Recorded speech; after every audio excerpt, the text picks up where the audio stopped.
Bonjour à tous et bienvenue dans ce Fais voir ta région du lundi 9 décembre. Au menu aujourd'hui, que du sport avec des résultats sportifs. Vous le verrez, des belles victoires, notamment en football et en basket. Et puis on recevra en fin d'émission Malika Gobel, la nageuse de Cran, qui revient justement dans les bassins et à la compétition après quelques mois de blessures. Mais on va commencer avec un score historique pour la pétanque nyonnaise qui a remporté le championnat de LNB en club le week-end passé. L'équipe se hisse à présent en Ligue nationale A. C'est une première en élite pour le club. Alors bien sûr, on en parle sur NRTV et on reçoit le président du club, José da Silva, et Gennaro De Vivo, membre du comité. Bonjour Alexandre. Bonjour José, merci pour l'invitation. Avec grand plaisir, Gennaro. Bonjour Alexandre. Bonjour. Bienvenue à tous les deux. Merci beaucoup. Ça me fait un grand plaisir. José, la dernière fois, on s'était vu sur les terrains de pétanque. Oui, c'est juste. Forcément, voilà. Ça fait un moment que vous essayez de monter en LNA. Ça y est, c'est fait. C'était une année extraordinaire. On va parler de tout ça, mais déjà, on imagine la joie immense pour toute l'équipe et pour le club, là, aujourd'hui. Oui, c'est le Graal. Vraiment, ça fait 8 ans qu'on essaie de monter en Ligue nationale A. Donc, le Graal le plus haut. On a fait 4 finales. 3 fois perdu en demi-finale. On n'a pas réussi à aller en finale. Cette année, c'est bon, ça y est. Cette année, c'est bon. C'est bon. Ouais. Le plus dur, c'est de passer les demi-finales. C'était un cap. Et après la finale, c'était extraordinaire. Ouais. Voilà. On va voir justement les images, on va regarder le visage justement de ces boulistes et de toute cette équipe dont vous faites partie, José. Oui. Vous y êtes justement. Gennaro, alors vous êtes membre du comité, mais vous m'avez dit, vous êtes plutôt spectateur. Vous avez Exactement. Voilà, on va le dire quand même. Vous êtes le beau-fils de José qui vous a embrigadé dans la pétanque. C'est vrai. Vous tirez pas, vous pointez pas. Non, alors je ne tire pas et je ne pointe pas. Alors, des heures perdues, effectivement, ça m'arrive, mais c'est pas quelque chose. En fait, je suis pas doué malheureusement, mais en tant que téléspectateur. Et puis effectivement, lorsqu'ils ont gagné le championnat, j'ai pu assister avec ma compagne et c'était une grande joie et une fierté de voir enfin le club aller très loin. Et puis effectivement, tous les licenciés, les membres qui étaient là actifs, franchement, c'était une belle joie. Ouais, donc pour vous, même en tant que spectateur, mais du coup, en tant que membre du comité depuis 2 ans, là, de vivre ça quand même, seulement en 2 ans, c'est super. Ah, c'est extraordinaire même, effectivement. Et c'est vrai que toujours après, c'est un peu cette frustration qu'on peut avoir quand... Juste à la dernière ou aux demi-finales, en fait, ça joue pas pour l'étape suivante. Et là, vraiment, voir la concrétisation, c'est extraordinaire. Il était comment, beau papa, justement, j'imagine. Il était joyeux, il a sauté, c'était un mouvement, vraiment qui est gravé dans ma mémoire. J'ai vu la joie, on est passé par toutes les émotions, les pleurs parce que c'était tellement concentration. Ça dure quand même, c'est pas une petite partie, ça dure pas une demi-heure, 1 heure en fonction. Quand les scores sont très serrés, justement. Effectivement. Alors José, effectivement, c'est un très très bon joueur, mais les autres membres aussi. Je les ai vus en tant que spectateur. Effectivement, c'était très serré des fois. Et puis pour avoir le point, on sentait en fait effectivement l'émotion en tant que téléspectateur. Et ça y est, l'éclat de joie à la fin. On est en LNA. Nyon est en LNA pour la première fois de son histoire. José da Silva, qu'est-ce qui a fait la différence cette année ? Alors, cette année, c'est vrai qu'il y a eu pas mal de joueurs qui sont venus à la Nyonnaise. Nous avons une joueuse qui est de l'île Maurice, je crois, qui a fait la finaliste, qui est finaliste de la Marseillaise. C'est pas rien. C'est vrai qu'on a engagé des joueurs cadres qui ont pu intégrer déjà les joueurs que nous avons à la pétanque nyonnaise. Et l'ambiance était bonne.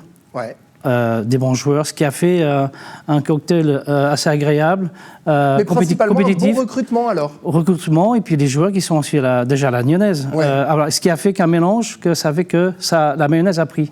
Donc voilà, on a été tous ensemble dans la même direction. Et les Nyonnaises, les Nyonnais ont mieux joué que d'habitude en fait. Exactement. Et vous, vous pareil, quoi. Pareil. Vous étiez en pleine forme cette année. Alors c'est vrai que moi, au départ, j'étais pas engagé dans la troupe, mais comme il y a eu des joueurs qui manquaient malades, donc j'ai intégré le deuxième tour. Et maintenant, j'ai intégré bien en plus, j'ai bien commencé. Donc j'étais accepté aussi en tant que joueur, parce que il ne faut pas seulement être président et puis aller entrer, il faut bien jouer aussi. Donc ils m'ont accepté et voilà, on a fêté ça. Et donc vous avez tout vécu en tant que président et en tant que joueur. Alors justement, il y a eu aussi la Coupe Vaudoise, on a vu sur ces images-là justement, donc il n'y a pas que la montée en LNA, c'est vraiment une année extraordinaire. Ah oui, c'est une année extraordinaire. La Coupe Vaudoise, c'est comme une une Champions League. Hein. C'est la première fois que l'association vaudoise de pétanque a mis en place cette coupe vaudoise. Et nous avons gagné. C'est la première. Cette coupe vaudoise qui est extraordinaire. Voilà. Là, franchement, vous avez tout fait cette année. Mais alors, Gennaro, j'aimerais comprendre pour le comité et pour le club, qu'est-ce que ça représente de monter en LNA ? Ça demande beaucoup d'efforts, d'investissement, hein, c'est surtout ça, parce que du coup, là, les trajets, tout ce qui est compétition, ce sera un poil plus loin, donc il y a toute une organisation à faire aussi à ce niveau-là. C'est-à-dire qu'il va falloir aller en Suisse allemande, au Tessin, etc., c'est ça ? Alors, je crois que la particularité pour cette année, il me semble que la plupart des championnats se feront à Genève. D'accord. Trajet limité, au lieu d'aller à Zurich ou à Bâle. Donc, en Ligue nationale A, ça se passe plutôt Genève. Plutôt sur Genève. Donc je pense qu'il y a deux, trois clubs qui sont à Bulle et puis Pidou, je crois. D'accord. Au Moti. Sinon, c'est pratiquement tout à Genève. Donc tous les clubs, tous les grands clubs. On parle évidemment de Mérin Pétanque, etc., tout ce qui est genevois. Mais alors vous disiez, c'est vrai, Gennaro, on monte d'un niveau, mais ça veut dire quoi ? Ça veut dire qu'il va falloir aussi faire preuve d'engagement pour le club, ça veut dire augmenter aussi peut-être le budget, faire un recrutement différent, ça veut dire quoi ? Effectivement, idéalement, il faudrait qu'on ait plus de budget. C'est vrai que là, ces dernières années, en fait, en tant que financier, effectivement, on a pas mal de charges en fait, financières, donc... on a un boulodrome à gérer, surtout. Oui, c'est ça, c'est la location des terrains. Surtout, la location, c'est de l'espace. Les locaux, effectivement. Donc en été, c'est une période un peu plus calme, donc on joue souvent à l'extérieur à Pertan. Mais malgré tout, quand on a ces terrains de pétanque à Pertan, on a quand même des charges fixes qui restent par rapport au boulodrome, qu'on n'utilise pas et donc pas exploité. Donc là, c'est vrai que malgré qu'on a des subventions de la ville de Nyon, d'ailleurs qu'on remercie toujours, parce que... Merci infiniment à la ville de Nyon. Il y a aussi notre régie, monsieur Pierre Uldry, donc Malco, effectivement, que des fois on a des périodes un peu plus compliquées qui nous a aidés aussi avec des arrangements. Mais donc là, vous allez faire de la recherche de sponsoring, là, justement, pour cette saison LNA, c'est ça c'est ça. Alors justement, si vous me permettez, Alexandre, j'aimerais dire un grand merci à notre plus grand sponsoring qui est Émile Frey. Émile Frey, ça fait depuis 2017 qui nous suit et qui ne lâche pas, qui nous donne de l'argent, nous met en place à disposition leur véhicule pour qu'on puisse... quand on va jouer à l'extérieur, une voiture de déplacement, tout gratuit, et ça fait déjà 7 ans qu'ils nous suivent. Et là, il va falloir aussi en trouver d'autres. Là, on a des sponsorings à l'année, mais c'est vrai que c'est un autre niveau, donc on cherche des sponsorings. En tout cas, merci à tous les sponsorings qui nous aident pour la Lyonnaise, un grand merci. Et oui, parce que la pétanque, justement, on imagine que cette montée en LNA, Gennaro, ça va mettre la visibilité sur la pétanque lyonnaise. Bien sûr, ça va, justement, c'est pour ça que même au boulodrome, il y a tous les panneaux publicitaires qui sont présents. Lorsqu'il y a les événements particuliers ou des championnats, effectivement, nos tenues sont aussi conformes, comme Émile Frey, vu que c'est notre sponsor principal. Le fait qu'il nous met généreusement... à disposition des voitures, on leur présente leur marque aussi, par exemple. Mais donc, ça va donner envie, ce que je voulais dire, c'est que ça va donner envie peut-être aux gens de rejoindre le club, en fait. Ça va attirer du monde, en fait, là. Il y a déjà des personnes qui sont venues, des recrues qui sont... Il y a déjà 4 recrues, 2 femmes et 3 joueurs. Qui viennent, justement, c'est un plus, qui vont intégrer. Il y en a 2, malheureusement, qui partent. C'est Méré Terriotto et puis Johan Pay qui partent en France. Il y a d'autres qui reviennent, c'est un challenge aussi pour... Oui, parce que l'équipe va changer un peu. Et puis le but, l'objectif premier, c'est l'année prochaine, c'est de se maintenir en Liga. C'est ça. Voilà, après... d'arriver à faire, on va dire, le milieu du tableau, c'est ça, c'est ça. Parce que dire de faire championnat suisse en Liga et aller faire les championnats d'Europe, c'est... Voilà, nous avons des équipes... sur le papier qui sont beaucoup plus fortes que la lyonnaise. Mais voilà. J'aimerais parler de l'intérêt justement grandissant aussi pour la pétanque en tant que sport. Parce que souvent, c'est vrai, on l'oublie qu'il y a toutes ces compétitions parce que la pétanque, c'est aussi un sport qu'on aime pratiquer entre amis, le soir, un soir d'été ou même d'automne ou même d'hiver pour vous au boulodrome justement. On va voir quelques images. Regardez, une petite pépite de chez vous qui a 12 ans, Marek Cartier, qui a brillé plusieurs fois sur des podiums dans la catégorie cadet. Alors là aussi, ça montre justement qu'il y a aussi des jeunes. Ah oui, alors les jeunes, moi, franchement, c'est ma fierté. Pour les jeunes, je donne tout ce que j'ai, tout ce qu'il faut. pour eux, pour qu'ils sont à l'aise. D'ailleurs, ils adorent la pétanque lyonnaise. Et lui, ça va être notre futur champion. Il est déjà un champion, mais c'est extraordinaire. On a une école de pétanque depuis 1982, je crois.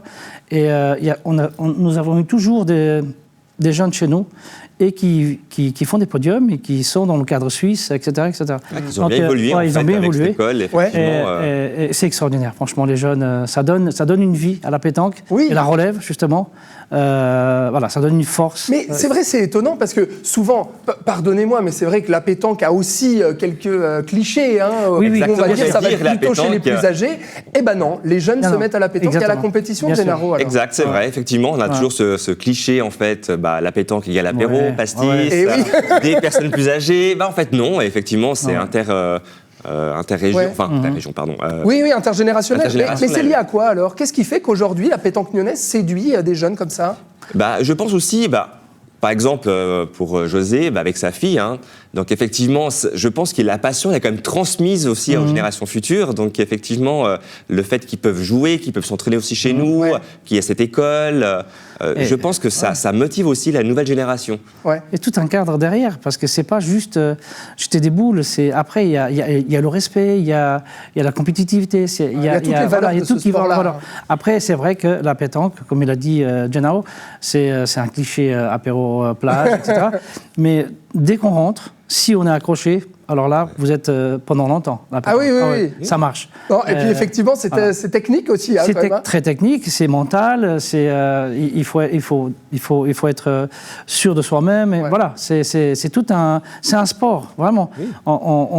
Malheureusement, on n'est pas encore aux Jeux Olympiques, je pense que ça va durer longtemps avant d'y aller, mais un jour peut-être on va y arriver. En tout cas, surtout, c'est que Nyon est en LNA. Exactement. Voilà. Alors, bravo en tout cas, vraiment. Merci. Et merci à tous les deux d'être venus nous parler de cette très belle promotion, je le rappelle, qui est historique pour le club. Ça démarre quand alors, José? Ça démarre début janvier 2025. Ça y est. La LNA, c'est parti. Bon, peut-être que vous irez jeter quelques boules, vous allez vous y mettre ou pas? Alors, je ne sais pas encore, on verra avec l'avenir. En tout cas, les spectateurs, je serai. Oui, ça de toute façon. Voilà, et au sein du comité, mais il faudra le former, alors je sais. Je pense que... J'aurai un bon maître. Il y aura des bons professeurs. Sa future femme, elle va le amener un peu dans les terrains. Bon, on vous souhaite tout le meilleur à tous les deux. Merci infiniment d'avoir été avec moi, José da Silva et Gennaro De Vivo. Merci beaucoup. Merci beaucoup, Alexandre. À bientôt sur NRTV. À bientôt, merci beaucoup. Voilà, et après avoir parlé de pétanque, on va s'intéresser à tous les autres sports qui font notre district. Quels étaient les résultats sportifs du week-end? Voici Jeux 7 et match.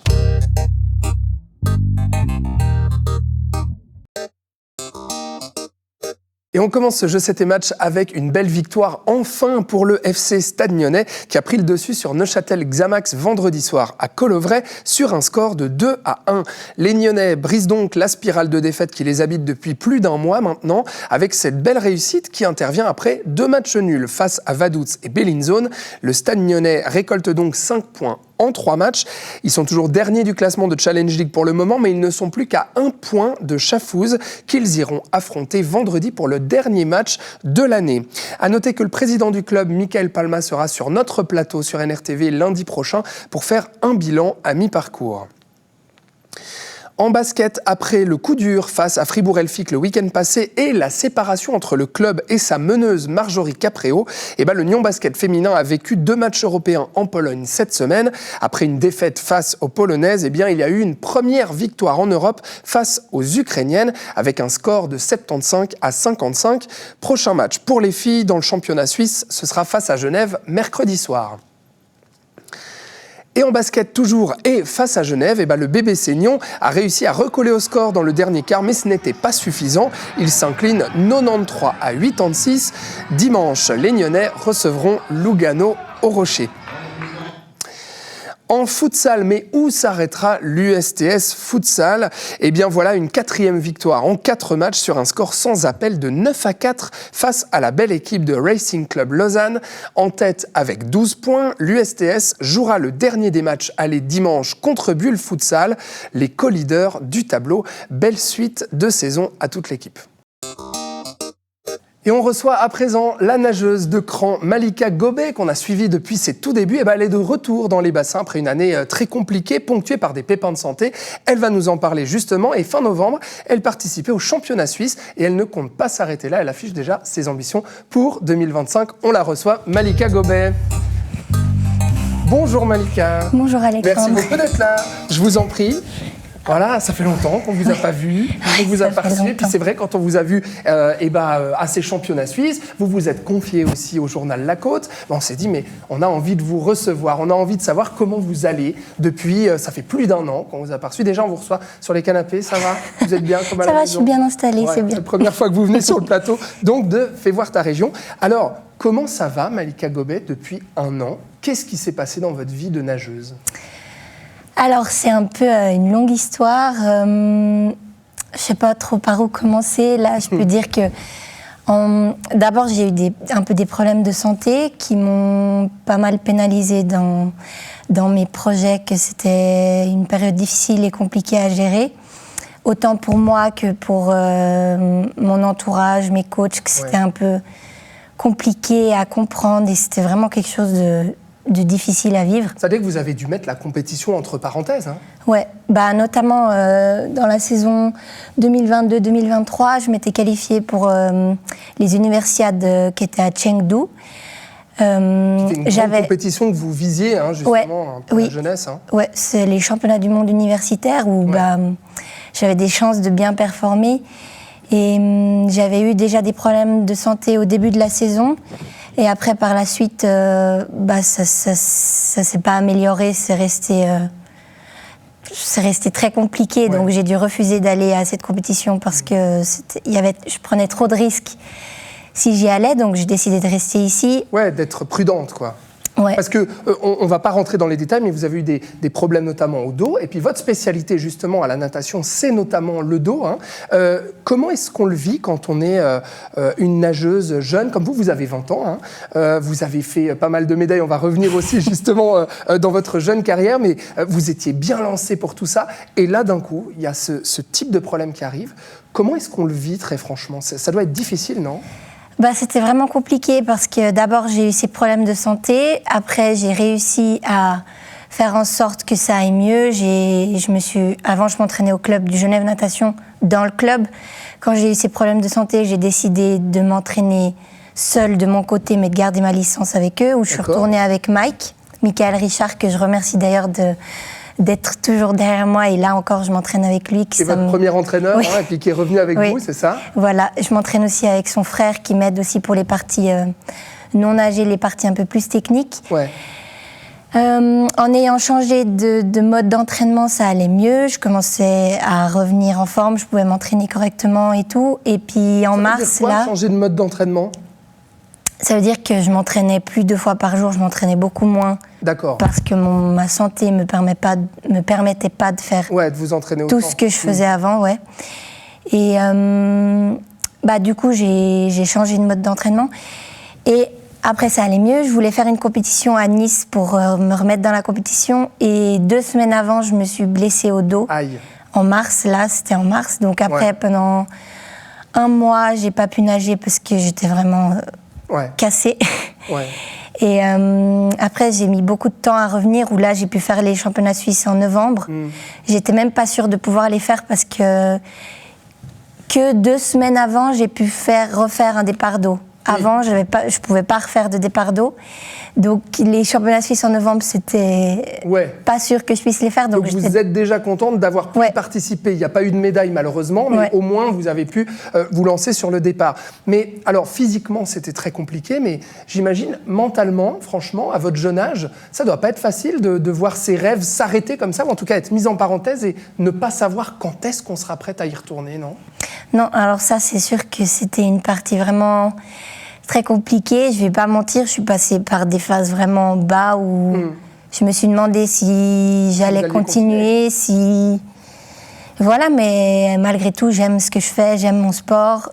Et puis j'aimerais bien revenir à mon niveau d'avant. En tout cas, je suis toujours là, donc Donc je m'entraîne pour ça, quoi. Bah c'est ça, exactement. Voilà. Et alors, c'est votre entourage et du coup, le retour de votre premier entraîneur, c'est ça pour vous qui vous a permis vraiment mentalement d'y croire et d'y retourner?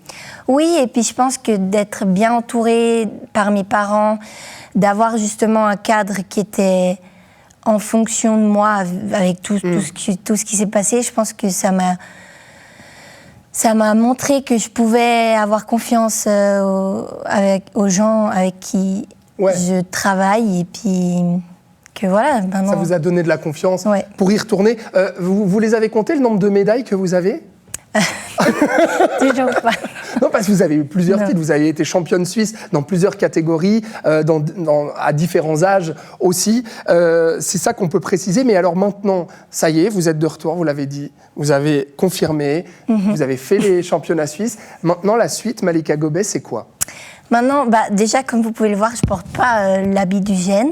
Oui. Je porte l'habit du Lausanne Aquatique. J'ai changé de club. C'est tout récent. Je pense que ça fait 2 semaines que j'ai ma licence chez eux. Je m'entraîne du coup toujours avec Mike de mon côté, mais une fois par semaine, ils me permettent d'aller m'entraîner avec eux, avec le groupe. Et pourquoi Lausanne et pourquoi plus Genève?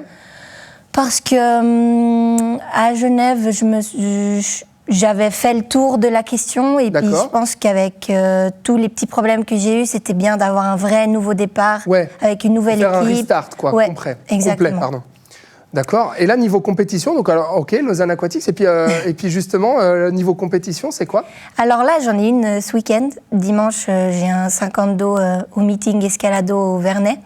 C'est pas une grosse compétition, c'est juste pour faire déjà un pointage, voir comment ça va par rapport à mon dos et comment je m'entraîne et tout ça. Vous vous sentez bien là, justement, ça va? Oui, là, je suis dans une bonne phase, bonne période où mon dos, il m'embête pas trop. Ouais, le dos se remet gentiment. Mais je dois quand même faire attention. Je dois quand même faire attention. Et pour après, 2025? Et après, déjà là, cette année, il y a les championnats suisses en avril, où là, j'aimerais bien performer. Puis après, en fonction des temps que je fais, il y aura la suite de la saison qui va se peaufiner et puis voir où je vais aller. Votre plus gros souhait, votre plus gros objectif là dans votre tête, c'est quoi? Pour l'instant, je vais step by step parce que je veux pas trop me lancer et puis après être déçue avec tout ce qui s'est passé. Je préfère dire, ok, je vais étape par étape, je suis contente d'avoir fait les championnats suisses. Je respecte mon corps, exactement. Je vais au fur et à mesure de mon corps et puis je ne me mets pas des objectifs trop hauts. Mais c'est quoi, tout de même, dans votre tête, vous rêvez là quoi, des championnats suisses, championnats européens plus haut encore? J'aimerais bien faire des championnats européens, championnats du monde et après par la suite, si c'est possible, j'aimerais bien aller à Los Angeles, mais... on verra. Les Jeux Olympiques. Donc, oui, forcément. On ne sait pas de quoi la vie est faite. Toute nageuse rêve, j'imagine, aux Jeux Olympiques. Mais j'aimerais quand même vous poser cette question-là, parce qu'avec tout ce qui vous est arrivé, même si maintenant vous êtes de retour justement dans la compétition, est-ce que vous vous êtes quand même dit, parce que vous êtes aux études en ce moment, vous étudiez en commerce, je crois. Économie et management. Économie et management. Est-ce que vous vous êtes dit, finalement, ma carrière sportive, je vais peut-être la mettre au second plan et je vais peut-être baisser un petit peu mes ambitions ou pas? Oui. Quand j'étais dans cette période avec le dos, là, il y a encore 2-3 mois, quand j'ai repris là en septembre, je me disais, vu que le dos, pour l'instant, ça ne suit pas complètement, je vais plus me concentrer sur mes études que sur la natation. Mais là, je suis plus natation que études parce que je me sens bien dans... Vous sentez mieux, vous y reprenez goût. Oui, c'est ça, vous n'avez pas perdu le goût non plus de ça, avec tout ce qui vous est arrivé? Par moment un peu? Par moment un petit peu, parce que c'était vraiment une période très compliquée à vivre, à rester motivé, à accepter ce qui nous arrive, parce que... On ne choisit pas ce qui nous arrive et ce n'est pas toujours facile de dire, OK, pourquoi ça m'arrive à moi, pourquoi ça n'arrive pas aux autres. Mais on doit accepter ce qui nous arrive et puis il faut faire avec. Il y a toujours pire dans la vie. Et là, vous reprenez justement du plaisir dans l'eau. Malika Gobet, vous venez de Cran, je le rappelle. Vous êtes une nageuse qu'on a suivie sur NRTV depuis vos tout débuts, avec toutes ces médailles. Et puis là, on vous souhaite d'aller le plus loin possible, que le dos tienne et puis que le moral tienne aussi. Merci de vous être confiée chez nous. Merci beaucoup de m'avoir invité. Été là. Avec grand plaisir. Très belle suite à vous. Et merci à vous d'avoir regardé cette émission. Demain, vous retrouverez Florian Cavalleri dans FC Politique. Et puis moi, avec Andrea, on se retrouvera mercredi soir dans Fais voir ta région. Je vous souhaite une très belle soirée sur Nyon Région Télévision. Thank you.